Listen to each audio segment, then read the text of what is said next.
Yung doormat lang naman siya, parang hindi naman siya pinahalagahan natin, o kaya second lang siya sa ating buhay, ay hindi po magiging epektibo ang mga katotohanan ito.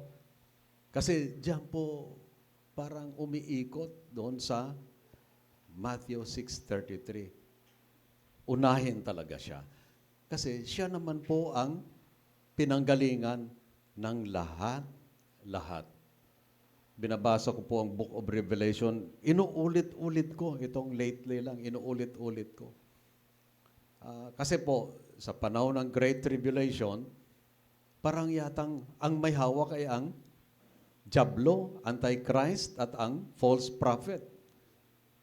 Yung magiging world ruler, yung Antichrist, yung false prophet, siya po ang mag-lead sa lahat ng pananampalataya o faiths, no? Para sambahin ang Diablo. So, parang asana ang Panginoon. Pero pagdating ko po sa mga bandang chapter 16, lahat pinapahintulutan niya. Lahat ay hawak niya. Wala kahit anong bagay na mangyayari sa sanlibutan ito kung hindi niya pinapahintulutan. Kaya 2 times, 3 times sinasabi na, and God allowed the Antichrist. And God allowed the false prophet. Ina-allow lang niya. Siya ang may hawak sa lahat-lahat. So number 1 po ang ating tatalakayin. Okay. Basic factors po ito, no? Number 1 po is giving. Pagbibigay. Aray ko, siguro, natamaan na tayo agad. Lalo na makunat talaga tayo. May iba na mas madali po sila ay yung kanilang kamao ay nakatiklop o kaysa nakabukas. So, ang giving po ay actually nagpapalabas. Giving nga pinapalabas mo, no?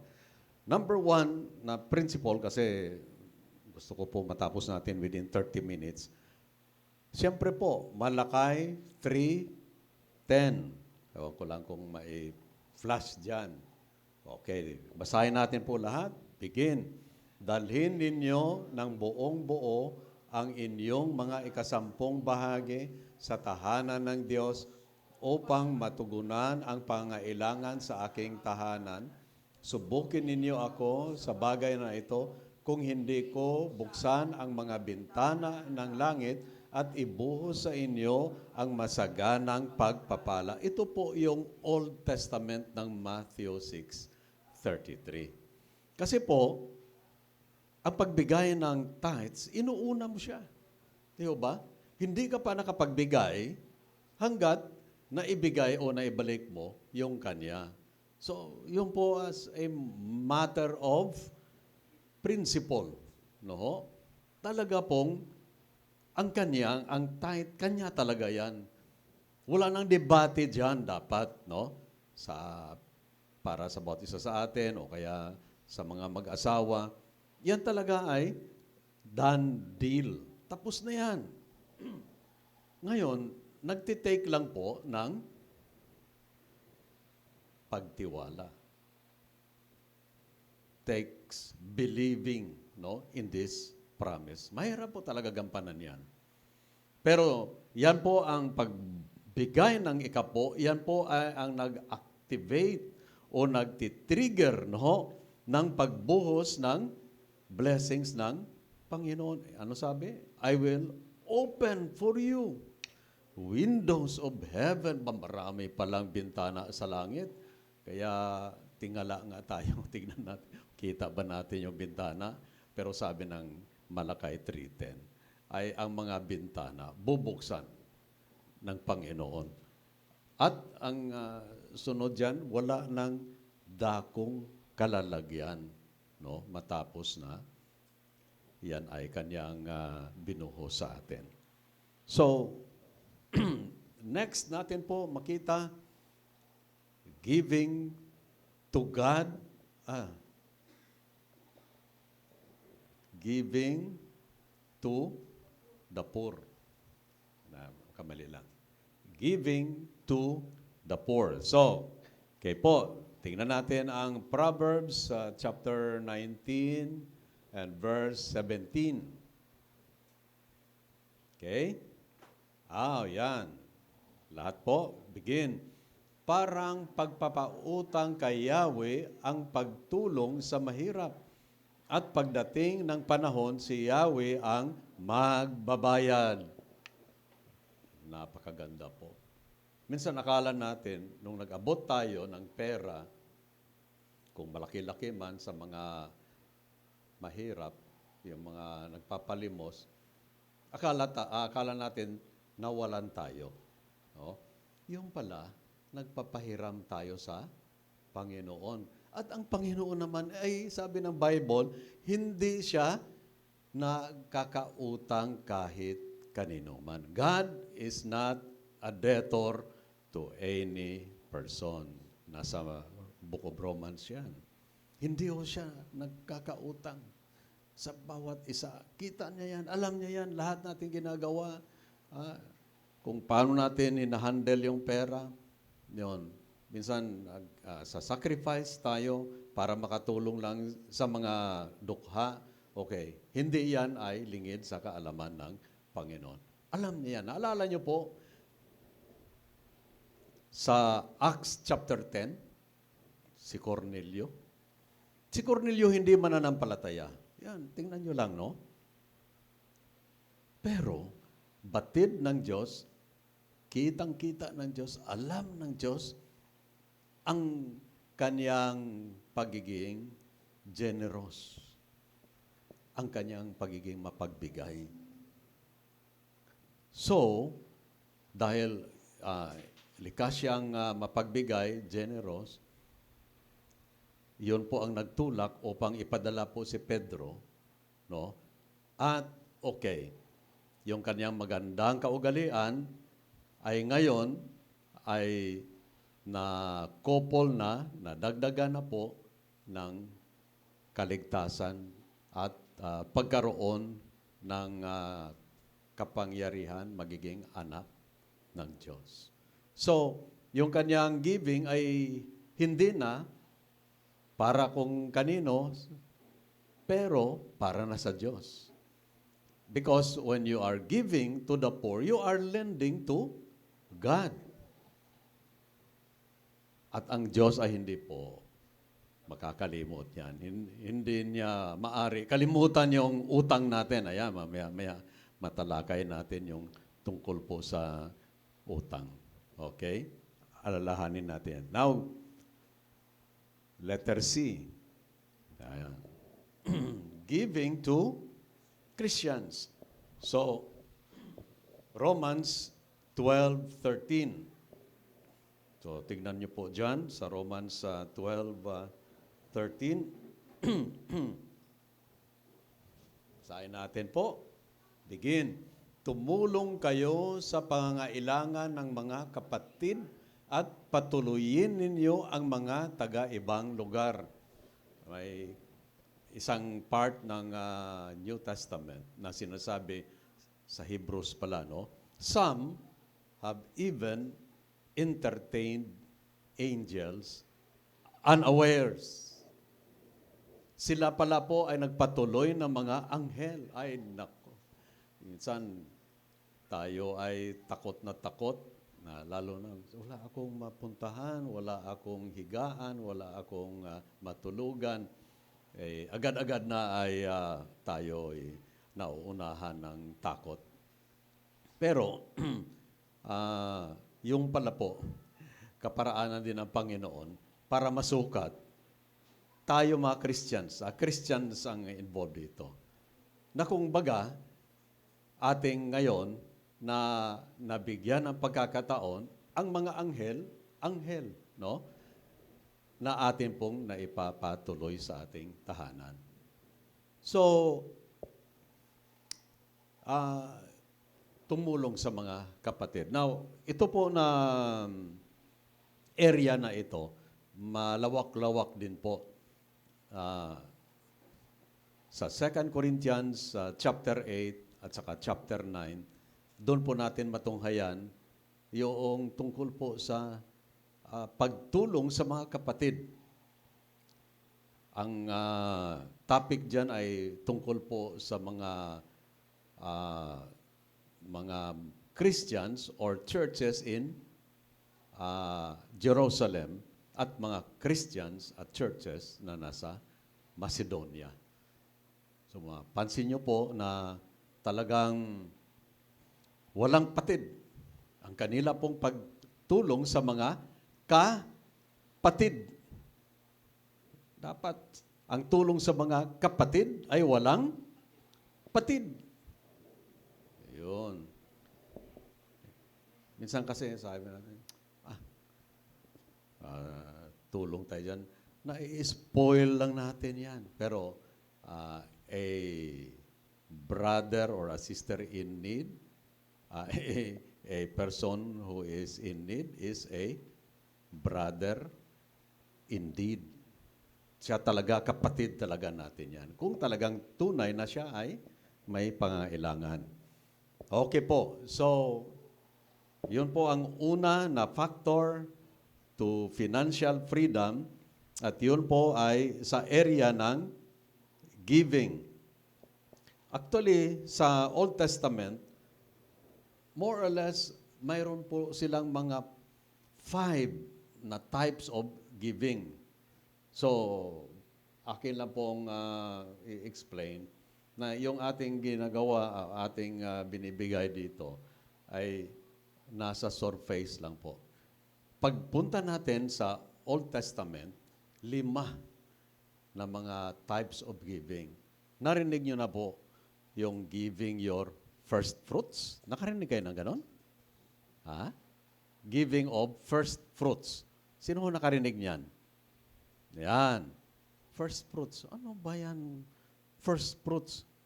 Oh, wala nga akong tanim na prutas. Eh, paano yan? Okay. Yan. Ma-explain natin yan later on, Lord willing. So, pumunta na po tayo sa ikalawa nating bahagi po. Ito po ay, ayun, itong ayaw ng marami, managing o hahawak. Paano natin hawakan yung pera? Number 1, mga simple lang naman po ng mga prinsipyo ito. Building sales resistance. Yung sinasabi po sa Proverbs chapter 20 and verse 14 ay kinakailangan po na ang background o kaya ang yung kabuuhan talaga ay ating unawain. Pero ito po ang sinasabi. Kawikaan 20:14. Ready? Begin. Ang sabi ng mamimili, ang presyo mo'y ubod taas. Ngunit pagtalikod ay ipinamamalitang nakabarat. Basahin ko po sa ano po. Medyo parang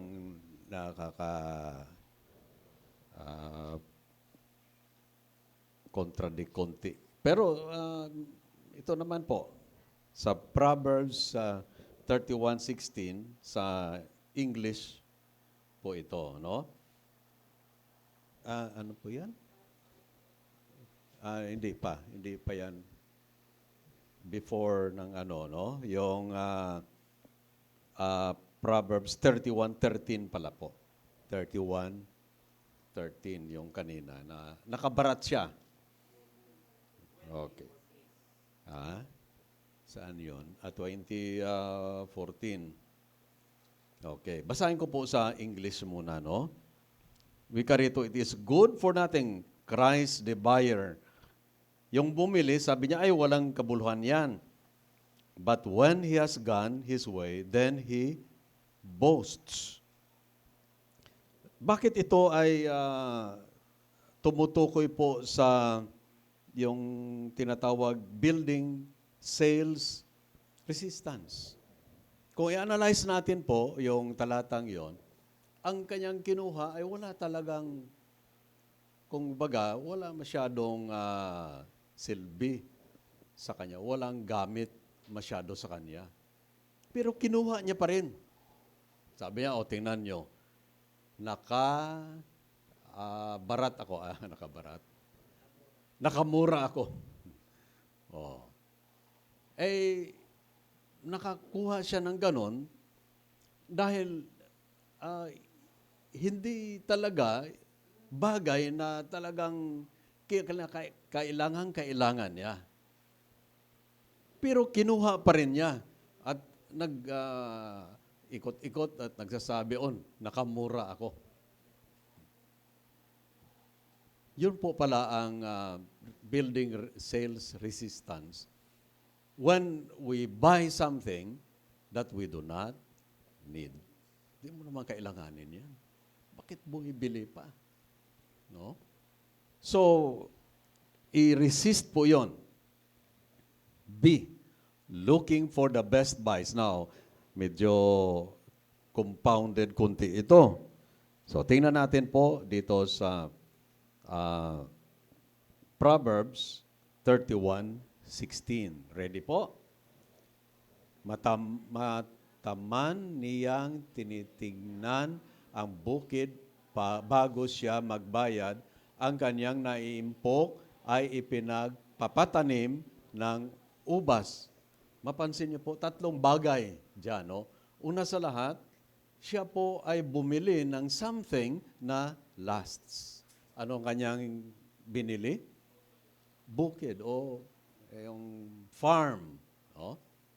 At may kasabihan nga, lahat ay nagde-depreciate maliban lang sa lupa. So bumili po siya ng lupa, ngayon nagkaroon na siya ng pag-impok o profit. No? Dahil nagkaroon na siya ng profit, dahil siguro nagkaroon na ng miuras, yung kanyang lupa na nabili, ano na ngayon? Ay ang kanyang naimpok ay ipinagpapatanim ng ubas. So, nagkaroon na siya ng investment. Nagkaroon na siya ng farm.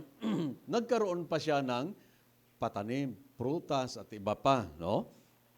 So, yun po ang ibig sabihin natin ng best buy.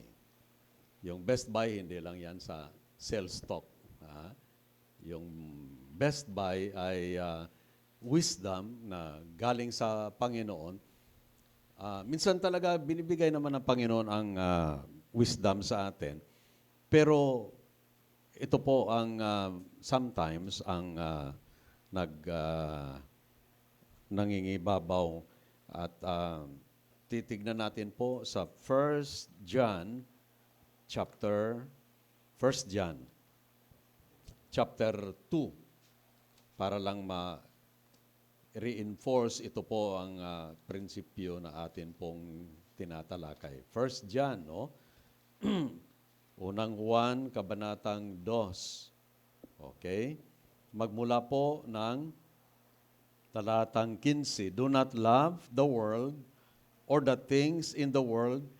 If anyone loves the world, the love of the Father is not in him. For all that is in the world, ano yung nandyan sa world? The lust of the flesh, the lust of the eyes, and the pride of life is not of the Father, but is of the world, and the lust of it. But he who does the will of God abides forever. Napaka, mayaman ng mga prinsipyo diyan.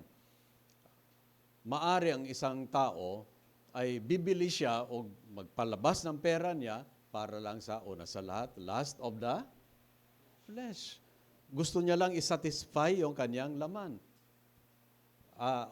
Una pala, lust of the eyes. Wow, ang ganda nito. No, hindi niya ma-resist dahil Napakaganda. Gusto niya magkamit ng sing-sing. Hindi lang sing-sing sa isang daliri, pero lahat ng daliri, lagyan ng sing-sing. Kasi nagugustuhan niya tingnan, wow, kompleto na ang aking mga daliri. Lahat ay may sing-sing. So ang iba, hindi kontento sa sing-sing sa daliri, pati na sa ilong may sing-sing. Now, ang iba naman, dito sa tainga, yung arites, hindi sila kontento, pati ilong nilalagyan ng arites. Nakakita na kayo ng arites sa ilong? O, ang iba sa dila pa, no? Ang iba dito pa sa lips. Ganun. Hindi kontento. Kasi sa paningin nila ay maganda daw yan. Ayuwan ko lang kung maganda talaga. No, nagustuhan ng marami. May mga ganon-ganon na akala nila tinitignan na sila na mayroong appreciation. Hindi pala. Ano tayo? Parang tataka tayo, ano bang nangyari dito? Siguro, ang isang purpose na nilalagyan ng butas dito, dahil hirap siya maghinga, kaya naglagay ng panibagong butas, nilagyan ng sing-sing. Ayawan ko lang kung yan ang purpose niyan. No? Pero wala sa lugar dahil last of the eyes. Pero ang flesh, ang pinakahuli talaga is pride of life. Magpasikat lang. Gusto lang kasi na magpasikat, magpakita sa iba para sabihin, wow, ang yaman mo naman, no? Ang galing-galing mo naman, mga ganon-ganon na gusto niyang marinig mula sa iba. So, ito na po, medyo practical ito, being prompt in paying bills, but walang reference. Nasa po ito, Proverbs chapter 3 verse 28. Ako na lang po ang magbabasa. Proverbs chapter 3 and verse 28. Nang background naman po muli ay dapat alamin natin yung konteksto nito. Ano po? Basahin ko po. Proverbs chapter 3, mayroon ba? 28. Okay, ito po. Do not say to your neighbor, go and come back, and tomorrow I will give it when you have it with you. Sinabihan niya yung kanyang kapitbahay na may utang siya, wala akong pera eh. Pero nagsinungaling siya. Mayroon pala siyang pera. Gusto niya lang na i-reserve yung kanyang pera para sa kapritson niya. Yung gusto niyang paggagastusan ng pera na yon, ipagpaliban lang muna niya yung kanyang utang. So isang talagang hindi dapat po sa isang Christian, yung wala siyang integridad sa paghihiram. Yung the best testimony talaga natin, na kung tayo po ay umutang, nag-loan tayo kung ano, ay mabayaran yan na promptly sa dapat at yung prompt na panahon. No po? Kasi po, nagre-reflect yan sa integrity ng isang tao. Okay. So much for that. Dumako na po tayo sa pangatlo na po. Ayan, ito po. Receiving. Ito po ang maganda. Number 1, receiving through diligent labor. 2 Thessalonians 3:12. Handa na ba? Ating ngayong basahin lahat. Ready, begin. Sa pangalan ng Panginoong Heso Kristo, mahigpit naming inuutos sa mga taong ito na sila'y maghahanap buhay ng maayos at huwag umasa sa iba. Ay talaga pong napaka-poor testimony sa community kung saan nandoon tayo, no? Hingi na hingi lang tayo. Di ho ba? Maya-maya, lalapit sa kapatid At sabihin, kapatid, pahiram naman dyan, wala kaming pang-ulam mamayang hapon. Napaka-poor testimony po yan. No? Rather, napakagandang testimony na yung mga nangangailangan na parang sabihin natin, kapuspalad, na sila'y lalapit at humingi dahil wala silang makain, tayo po ang makapagbibigay. Amen? No? Sa halip na tayo hihingi, napaka poor testimony talaga po yan. And yet, yan po ang realidad dito po sa atin, sa ating komunidad.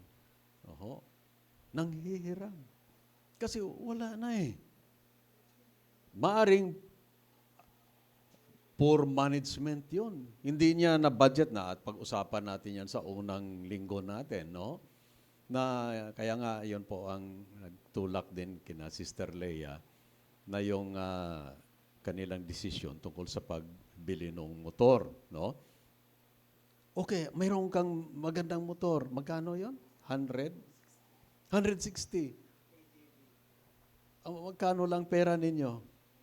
100. Oh, okay na, maganda yun. May 100. O kunti na lang. O mag-loan na lang tayo ng 60. So, nawala na yung 100,000 mo, may utang ka pa, tapos, ay pasan mo yan buwan-buwan. Kasi nagko-compound ang interest eh. Hindi po ba? Hanggang bandang huli, hirap ka na talaga magbayad. No? Yun po ang masabi natin ay isang kahibangan. No? Kukuha ka na hindi mo naman ma-afford talaga eh. Yun. Nabanggit ko nga rin po na sa biyaya ng Panginoon, nakapag-shift po ako sa automatic. Pero ang aking mithiin, o akin talaga pong panaginip, magkaroon ako ng bago talaga na yung automatic. Kung maaari, pick up. Ang laki naman. Halos 1 milyon, saan pa kukuha ng pera ng ganon? Second hand lang yon, no? So, yan, tama yan, maghintay na maghintay, mag-pray na mag-pray. So, yun po ay konting dagdag lang po doon po sa yung benta ng adventure kasi hirap po ako mag-drive ng manual. Kailangan ko na uminom ng Boca Sure. Kita nyo yun, yung Boca. So, yun, yung minsan, kinakailangan na ating ipapa-operate yung mga prinsipyo na nasa salita ng Diyos para huwag tayo po mag-suffer. Kasi tayo lang talaga nahihirapan. Ay pinapahirapan na natin yung ating sarili, unnecessarily. Sarili, unnecessarily. Ano ka-rhyme yung Tagalog at saka yung English, ano? Pero totoo po yan na kinakailangan po through our diligent labor. So, ang talagang principle ay by the sweat of our brow, we will eat. Nandyan sa Genesis. Yun talaga po ang yung sabihin natin na yun talaga po ang fixed and permanent na principle concerning diligence in labor. No po? Next po, receiving through creative resources.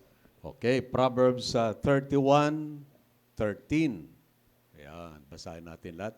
Wala siyang tigil sa paggawa, hindi na halos nagpapahinga, humahabi ng kanyang telang lino at lana. Ano po ang tinutukoy dito? Sino po ang nakakaalam doon po sa Proverbs 31? Tungkol po yan sa ano? O sino? Ha? Anong klaseng woman? Virtuous woman. Virtuous, ibig sabihin may karangalan siya, no?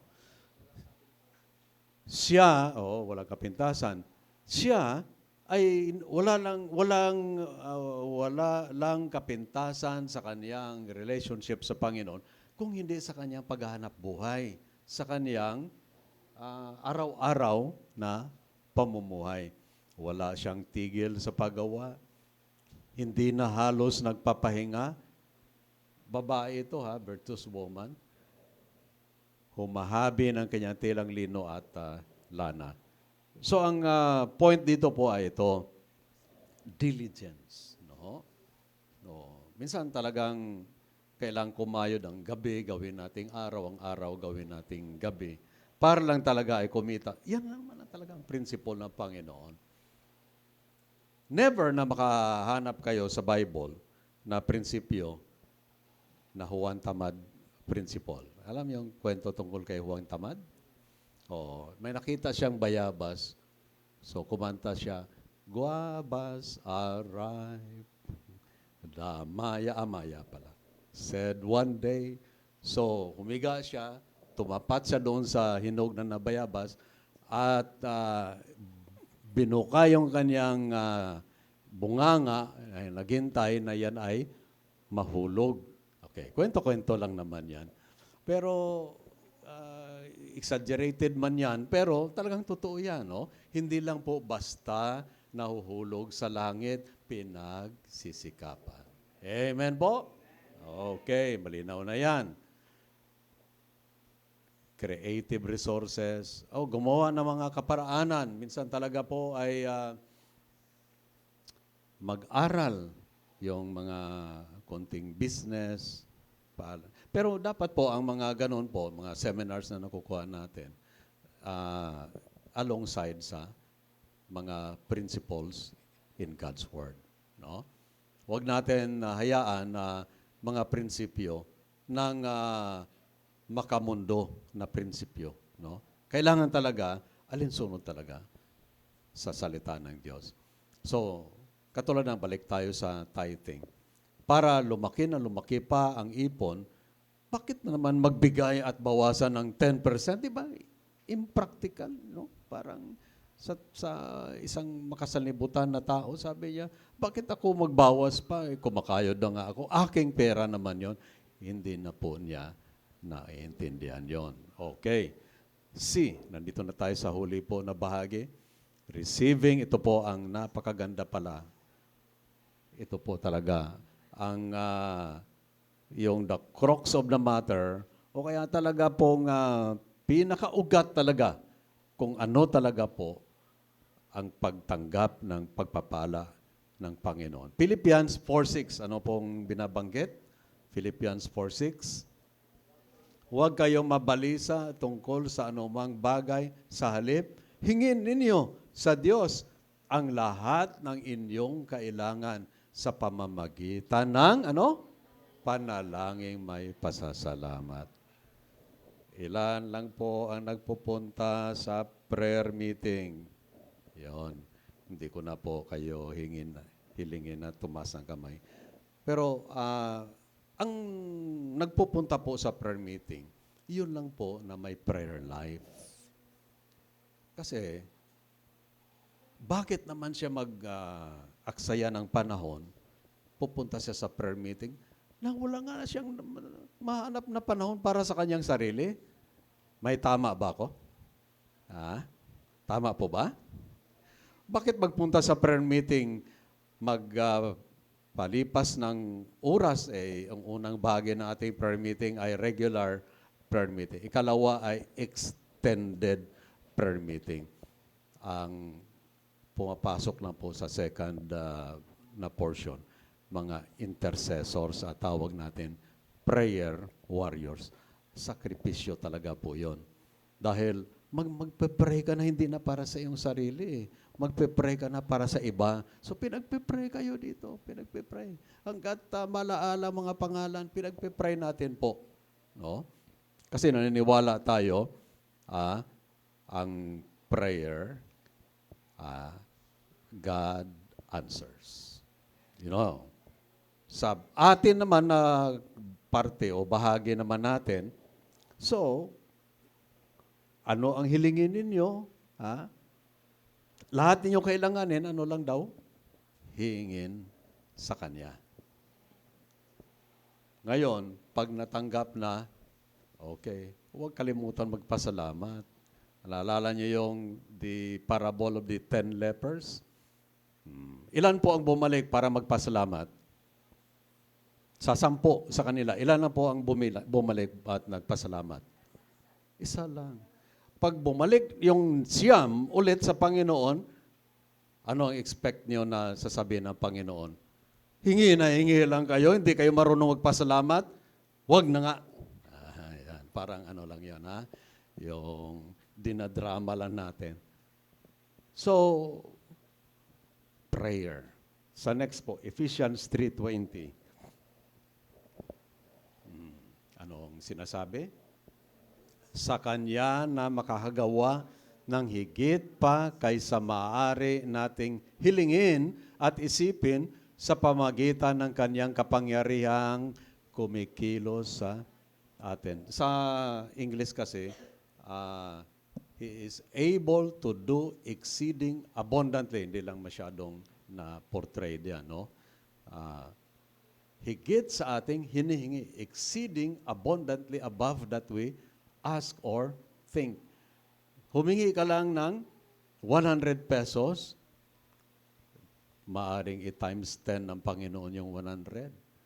Gawin niya yan ng 1,000, gawin niyang 10,000, gawin niyang 1 million. No?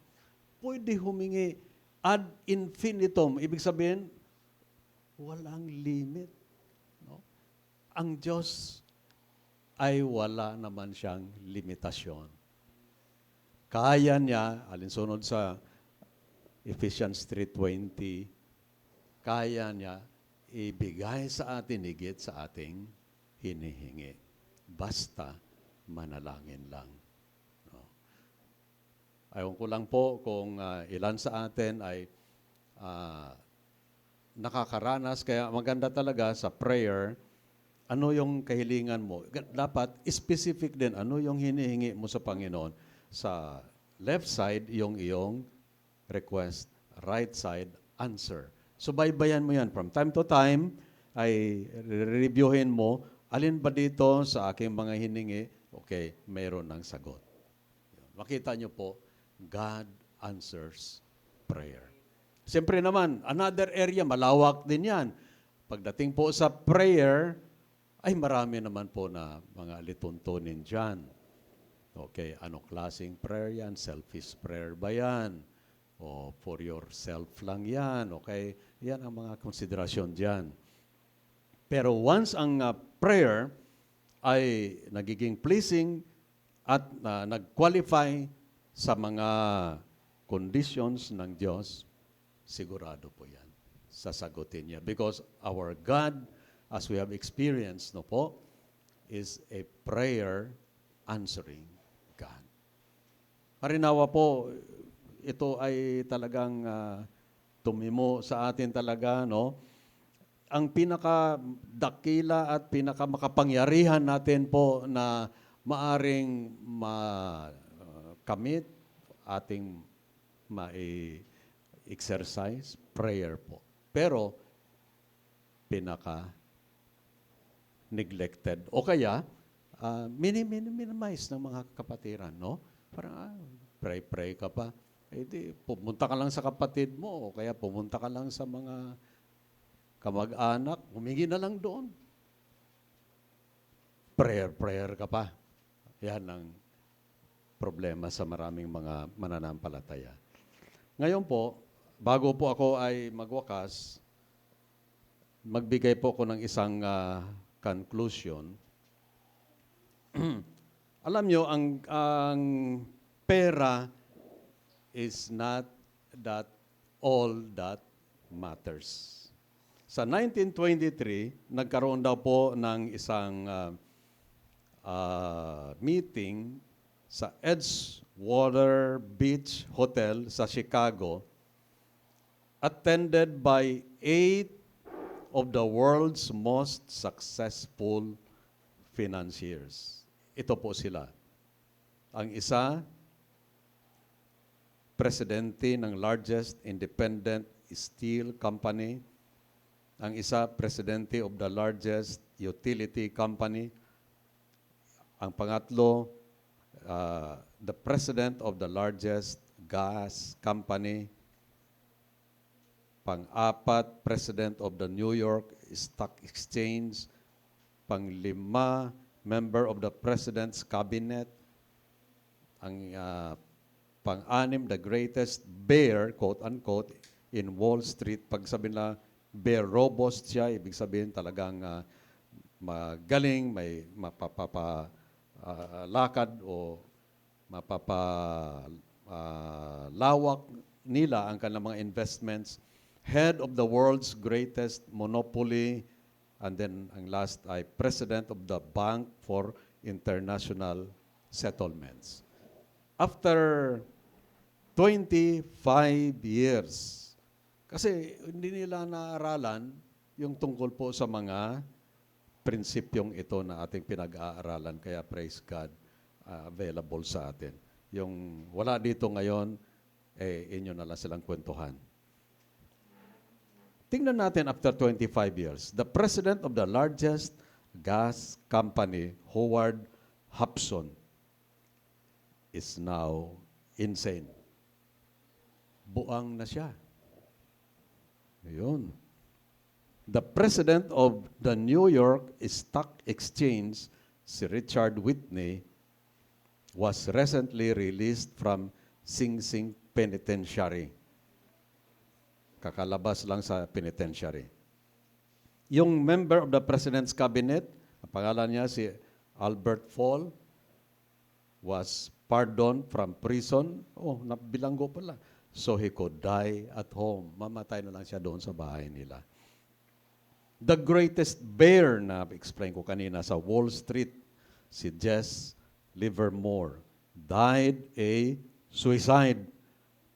Nagpakamatay. The head of the greatest monopoly, Ivan Kreuger, died a suicide. Nagpakamatay. The president of the Bank for International Settlements, Leon Fraser, died a suicide.